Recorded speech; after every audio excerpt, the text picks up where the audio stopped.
गांव सोनापुर में कई महीने से बारिश नहीं हुई थी। खेत सूखे पड़े थे, तालाब खाली हो चुके थे और लोगों के चेहरे पर चिंता की रेखाएं साफ दिख रही थी। रामू, जो गांव का एक सीधा साधा और मेहनती युवक था, अपने घर वालों के लिए काम की तलाश में पड़ोसी गांव शिवपुर निकल पड़ा।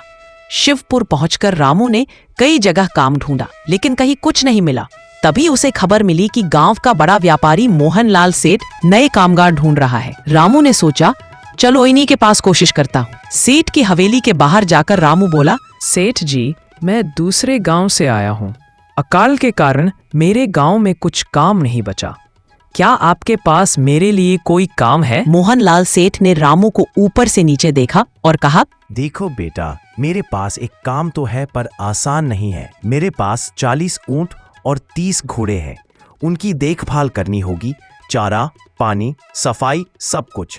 महीने के अंत में तुम्हें 300 रुपए और दिन में 2 वक्त का खाना मिलेगा। ठीक है सेठ जी, मैं यह काम कर लूंगा, लेकिन मैं नया हूँ, रहने की जगह नहीं है। क्या मैं आपके जानवरों के पास बने कमरे में रह सकता हूँ? सेठ ने कुछ पल सोचकर कहा, ठीक है, रह सकते हो। रामू दिन रात मेहनत से काम करने लगा। ऊंट घोड़ों की देखभाल में वह कोई कमी नहीं छोड़ता। धीरे धीरे मोहनलाल सेठ को भी रामू का काम पसंद आने लगा। उसने रामू की तनख्वाह बढ़ाकर 500 रुपए कर दी। 2 साल बीतते बीतते रामू के पास कुछ बचत हो गई। उसने एक छोटा सा झोपड़ा बनवा लिया। अब वह दिन में सेठ के यहाँ काम करता और रात को अपने घर सोता। एक दिन रामू ने सेठ से कहा, सेठ जी, गांव में चोरी की घटनाएं बढ़ गई हैं। मेरे पास कुछ पैसे जमा है, डर लगता है कहीं चोरी ना हो जाए। रामू गांव के प्रधान हरिकिशन जी बड़े ईमानदार आदमी हैं। उनके घर बहुत पहरेदार रहते हैं। तुम चाहो तो अपने पैसे उनके पास रख दो। रामू को यह सलाह ठीक लगी।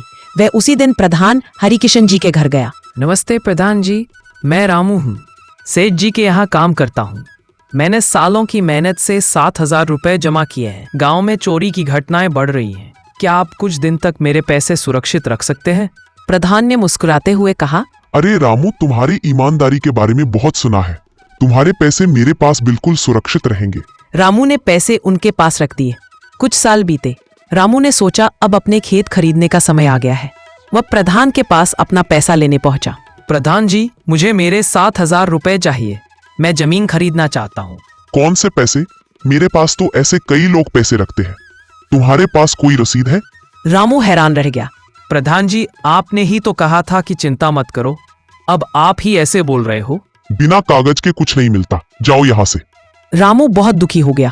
वह अपने घर लौट आया। 2 दिन वह काम पर नहीं जा पाया। तीसरे दिन सेठ खुद रामू के घर आया। क्या हुआ रामू, तुम काम पर क्यों नहीं आए? रामू ने सारी कहानी बताई।